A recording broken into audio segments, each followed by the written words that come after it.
1943. Allied pilots were dying by the thousands, picked off by Luftwaffe fighters who owned the sky from above.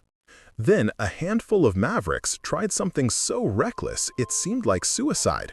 They dropped to treetop level, turned the earth itself into a weapon, and suddenly the hunters became the hunted.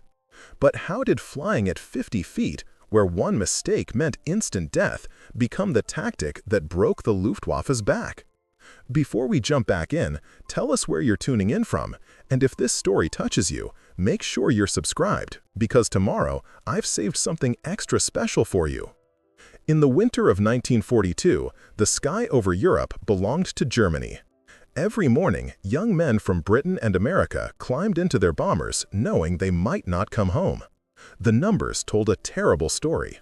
Out of every 10 crews that flew over occupied France or Germany, 3 would never return. Some died in explosions so fast they never knew what hit them. Others fell slowly, spiraling down in burning metal coffins while enemy fighters circled like sharks. The ones who survived their first 5 missions were considered lucky. The ones who made it to 10 were considered miraculous. Nobody talked about what happened after 20. The German Luftwaffe had built its entire war machine around one simple idea: height equals power. Their Messerschmitt fighters could climb faster than almost anything the Allies had. Their pilots trained for years to master the art of the high-altitude attack. They would spot Allied bomber formations from miles away, climb above them where the air was thin and cold, then dive down with the sun behind them. By the time the bomber gunners saw them coming, it was already too late. The Messerschmitts would slash through the formation, guns blazing, then climb back up to safety before the escorts could react. It was mathematics, it was physics, it was doctrine, and it was killing Allied airmen by the hundreds every week. The bomber crews felt it was the worst. Inside a B-17 flying fortress at 25,000 feet, the temperature dropped to 40 degrees below zero. Ice formed on the windows. Oxygen masks froze to faces. The men sat in their positions for 8 or 9 hours, knowing that enemy fighters could appear at any second. They watched their friends die in the plane next to them. They saw aircraft explode into clouds of aluminum and fire.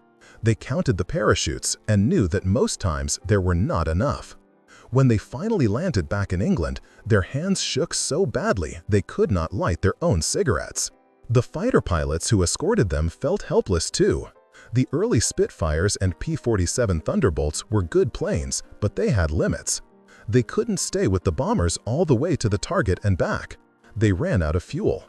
So there were long stretches where the bombers flew alone. And that was when the Luftwaffe struck hardest.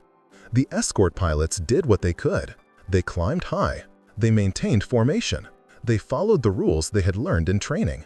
But the rules were written by men who had never faced the Luftwaffe at full strength. And the Luftwaffe owned the high ground. In squadron ready rooms across England, young pilots studied maps and listened to briefings and tried not to think about the odds. They were 19, 20, 22 years old. Most had never been in a real fight before the war. Now they flew into battles where dozens of aircraft tangled together in a space smaller than a football field, all of them moving at 300 miles per hour, all of them trying to kill each other.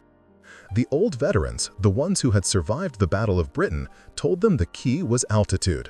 Get above the enemy. Keep your energy up. Never let yourself get slow and low. Down low, you were dead. Down low, you had nowhere to go. Down low was where the ground killed you, even if the enemy did not.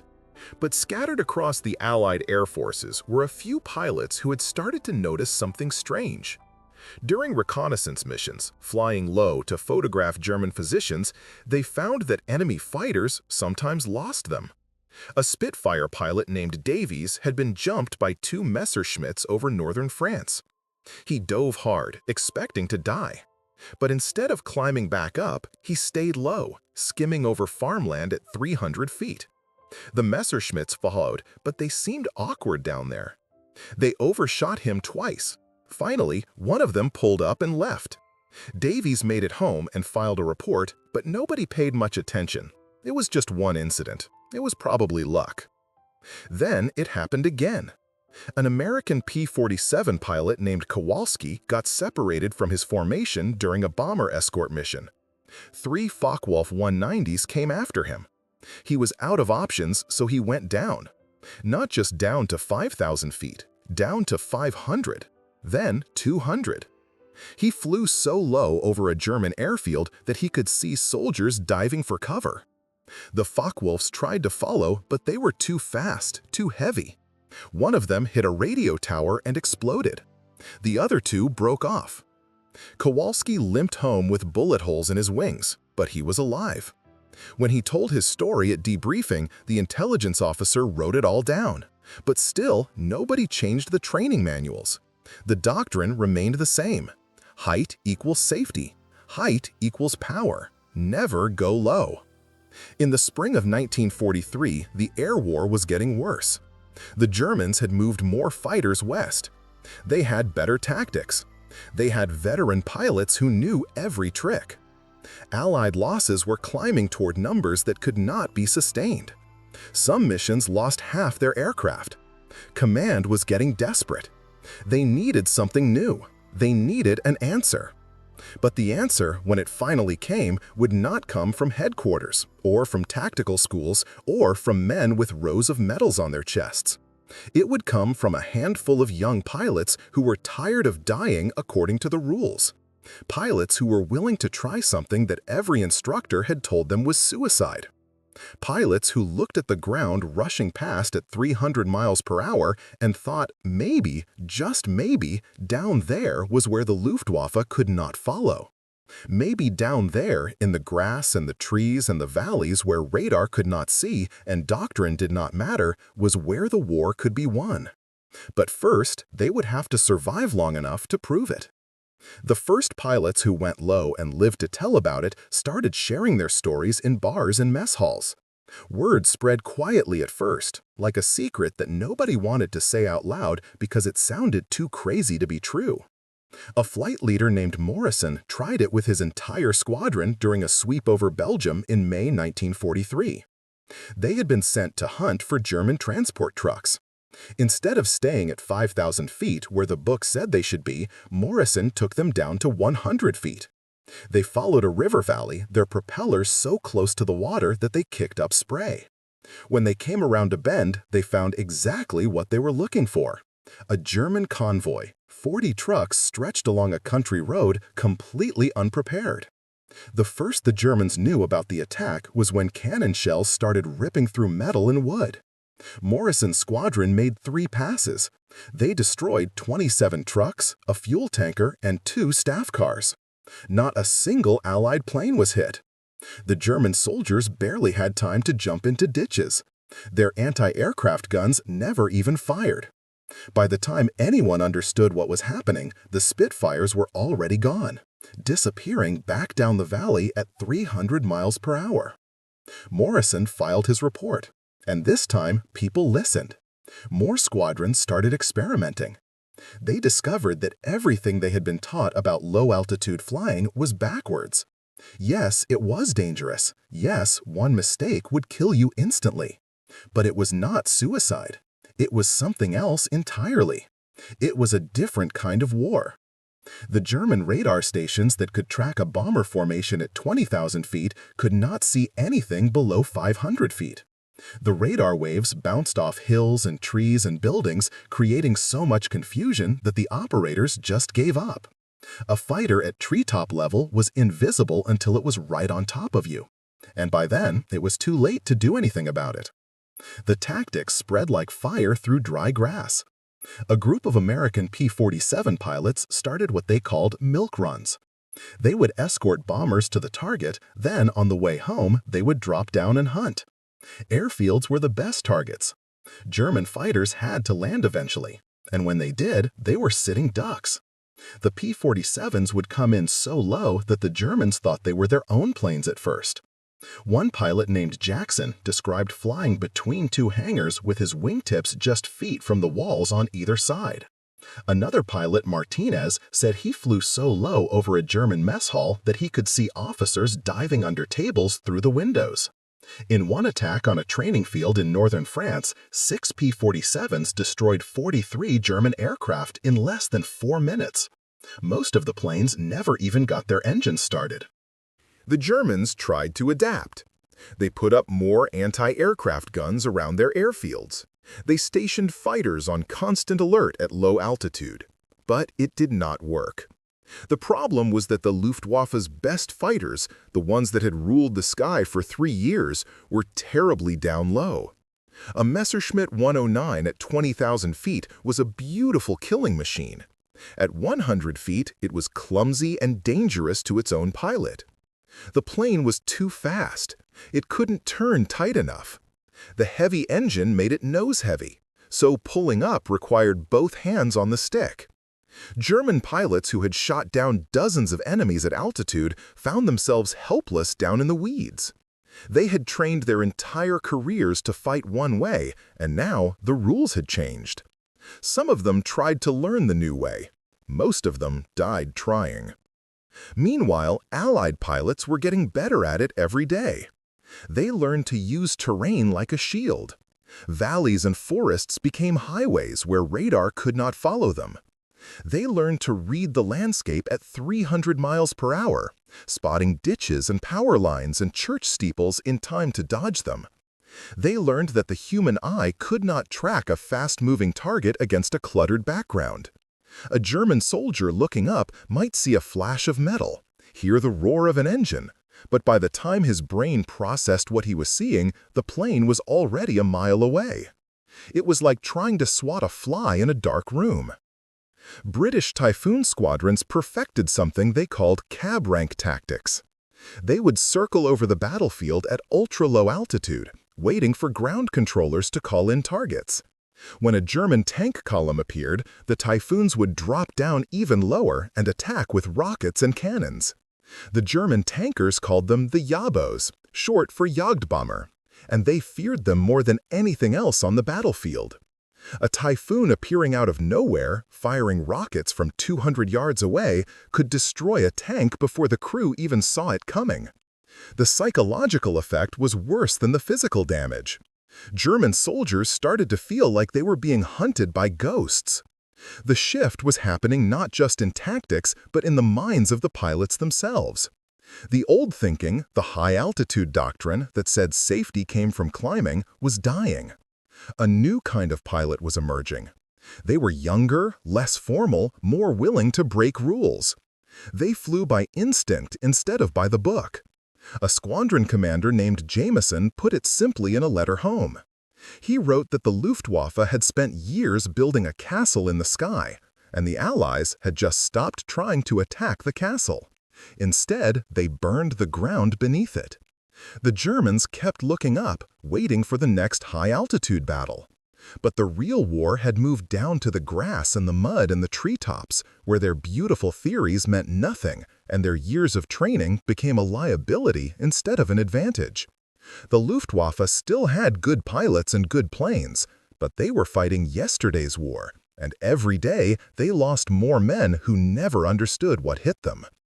Preparing and narrating this story took us a lot of time, so if you are enjoying it, subscribe to our channel. It means a lot to us. Now, back to the story. By the summer of 1944, the Luftwaffe was bleeding to death at ground level. The German High Command issued desperate orders to all fighter units.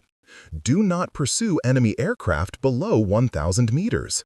Do not engage in low-altitude combat. Climb immediately when attacked. But the orders came too late and meant too little.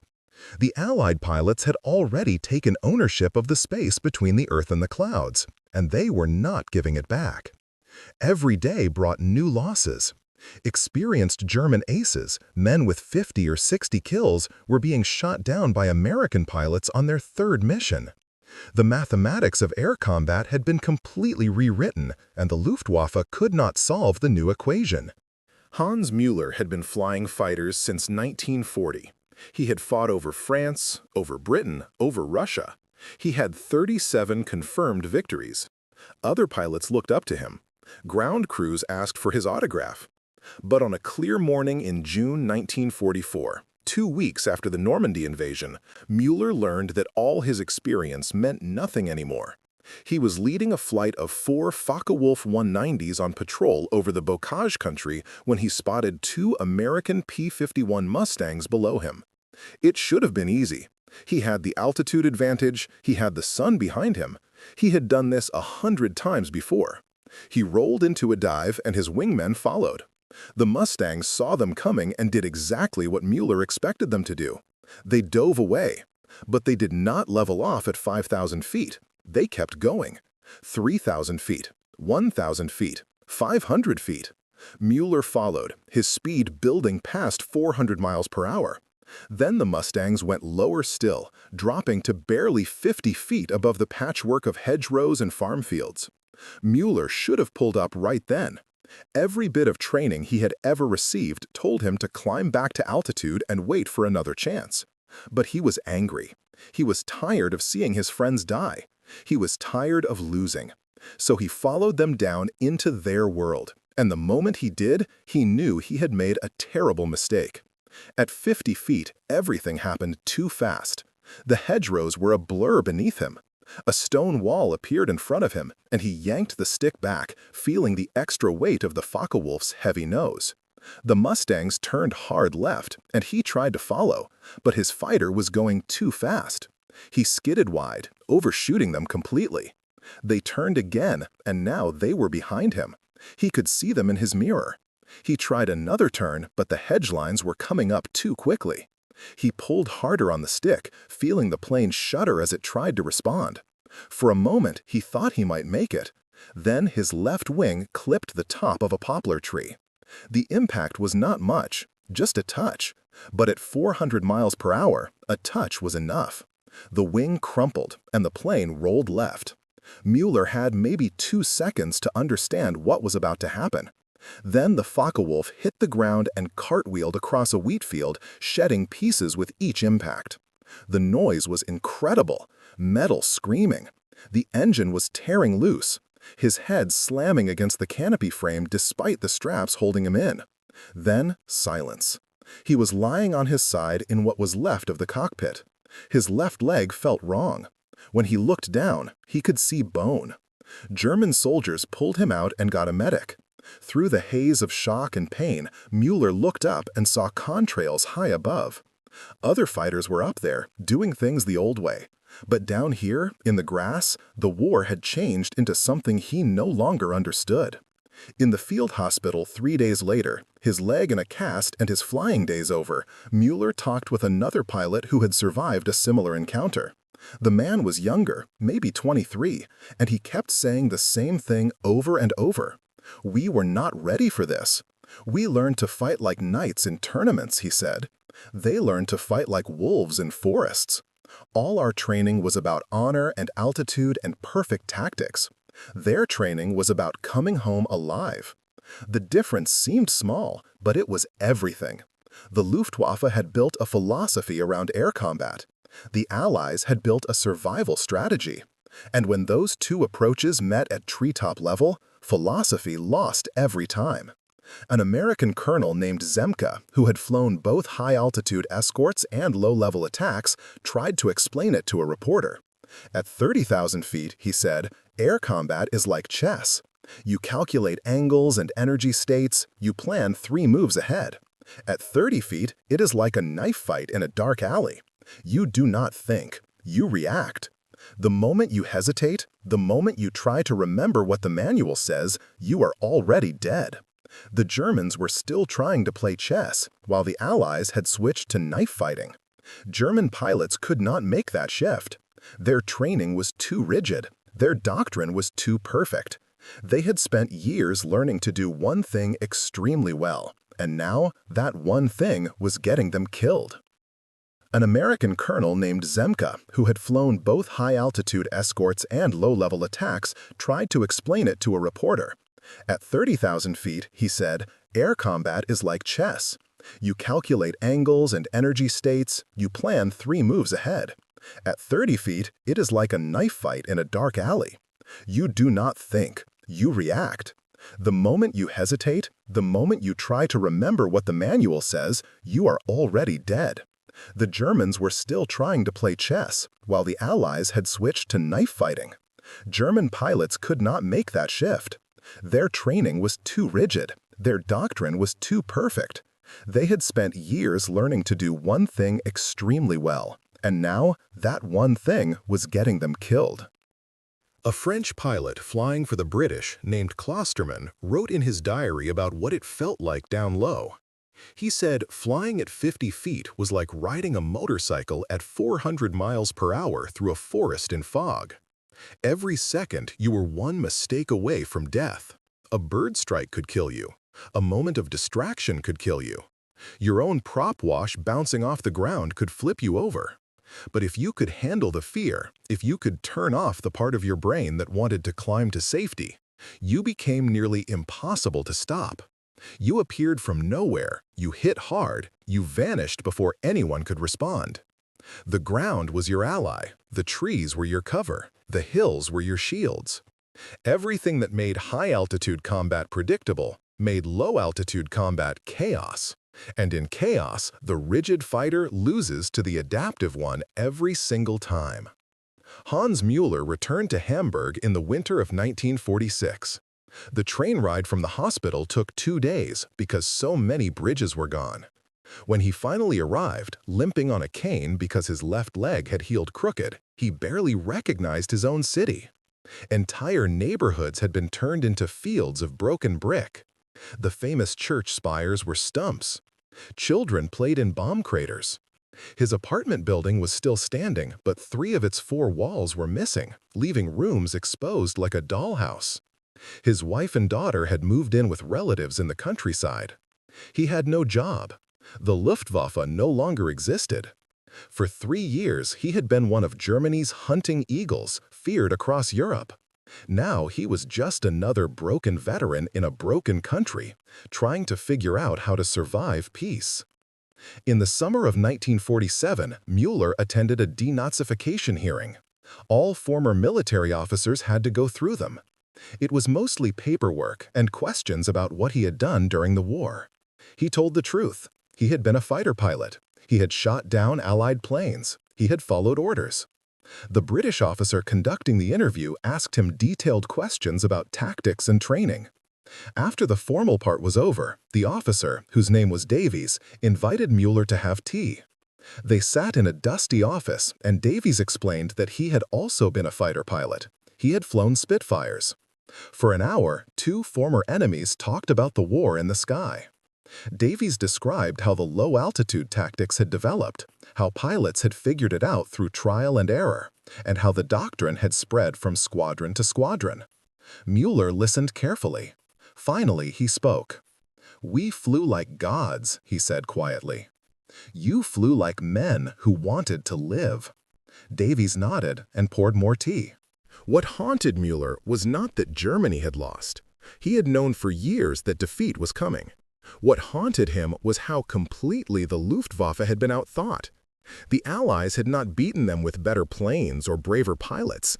They had beaten them by changing the rules of the game entirely. The Luftwaffe had clung to its beautiful theories about energy fighting and altitude advantage, even as those theories were killing everyone who believed them. Müller remembered the orders that had come down in 1944.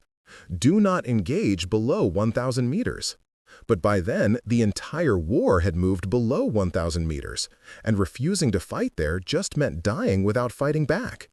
The Allies had taken the one place where German doctrine did not work, and they had made it the main battlefield. It was brilliant, it was simple, and the Luftwaffe had never seen it coming. The pilots who pioneered treetop flying went on to shape air combat for the next 50 years. The tactics they invented in desperation over France and Belgium became standard training in every air force in the world. When jets replaced propeller planes, pilots still learned to fly nap of the earth, using terrain to hide from radar and missiles.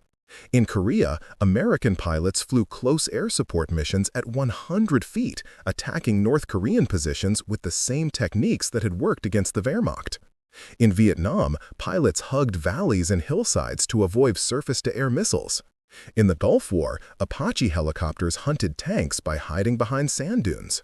The doctrine of low-altitude attack, born from a handful of maverick pilots in 1942 and 1943, became one of the most important ideas in modern warfare. But the deeper lesson was not about altitude, it was about adaptation. The Luftwaffe had been built by the best military minds in Germany. Its tactics had been tested and refined. Its pilots had trained for years. Its doctrine was based on sound physics and mathematics. And all of that had made it brittle. When the situation changed, when the enemy stopped playing by the expected rules, the Luftwaffe could not bend. It could only break. The Allied air forces, thrown together from a dozen different countries, flying a mix of different planes, led by officers who often argued with each other, had been messy and chaotic. But that chaos had made them flexible. When one approach did not work, they tried another. When high-altitude bombing proved too costly, they invented low-altitude interdiction.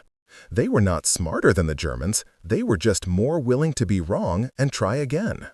An American pilot named Kowalski, one of the first to survive a low-altitude escape from German fighters, gave an interview in 1985 for a military history documentary. He was 70 years old by then, gray-haired and slow-moving, but his eyes were still sharp. The interviewer asked him what it had felt like that first time, diving to 50 feet with enemy fighters behind him. Kowalski thought for a long moment. "I was terrified," he finally said. "I was 22 years old, flying 50 feet off the ground at 350 miles per hour, and I thought I was going to die. But I did not die, and the guy chasing me did. That was when I realized that fear is just an altitude you have not lost yet. Everything they taught us said that safety meant climbing higher. But sometimes safety means going lower than anyone thinks is possible. Sometimes you survive by doing the thing that everybody says will kill you." The war in the air was not won by the side with the best technology or the bravest men. It was won by the side that could unlearn what it knew when what it knew stopped working. The Luftwaffe flew for glory and honor and perfect execution of doctrine. The Allies flew to win and go home. At 20,000 feet, those two approaches looked similar. But at treetop level, where mistakes were instant and fatal, where doctrine meant nothing and instinct meant everything, the difference became clear. Glory could not save you when your plane was too heavy to turn. Honor could not help you when the ground was rushing up at 400 miles per hour. Down in the grass and the trees, only one thing mattered: being willing to change. Being willing to survive ugly instead of dying beautiful. And that willingness, more than any weapon or tactic, was what won the war. Up next, you've got two more standout stories right on your screen. If this one hits the mark, you won't want to pass these up. Just click and check them out. And don't forget to subscribe and turn on the notification bell so you don't miss any upload from us.